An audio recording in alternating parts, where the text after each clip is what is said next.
নমস্কাৰ সকলকে ধন্যবাদ জ্ঞাপন কৰিছোঁ মোৰ টপাৰ বি ইউটিউব চেনেল চাই থকাৰ বাবে। মৰমৰ ছাত্ৰ ছাত্ৰীসকল, আজিৰ দিনটোত অনুষ্ঠিত হৈ গ'ল মেট্ৰিকৰ লগতে হায়াৰ ছেকেণ্ডেৰী দ্বিতীয় বৰ্ষৰ তিনিটাকৈ পৰীক্ষা। হায়াৰ ছেকেণ্ডেৰী দ্বিতীয় বৰ্ষৰ যিটো এক্সাম আছিলে বিজনেছ, পলিটিকেল ছায়েন্স আৰু কেমিষ্ট্ৰি বিষয়ৰ এক্সাম অনুষ্ঠিত হৈ গ'ল।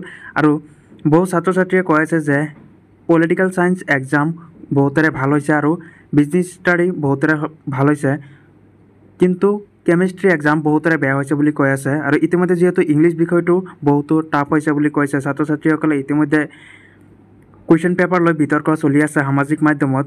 যিহেতু ইতিমধ্যে মেট্ৰিক পৰীক্ষাৰ প্ৰশ্নকাকত আজিৰ দিনটোতে ফাদিল হৈছিল বুলি অভিযোগ উঠিছিলে। হায়াৰ ছেকেণ্ডেৰী দ্বিতীয় বৰ্ষৰ যিটো পলিটিকেল ছায়েন্সৰ কুৱেশ্যন পেপাৰ সেইটো বহুতে সহজ হৈছে বুলি ছাত্ৰ ছাত্ৰীসকলে কৈ আছে। আৰু তোমালোকৰ পৰীক্ষা কেনেকুৱা হ'ল সেইটো তোমালোকে কমেণ্ট কৰি জনাবলৈ নেপাহৰিবা।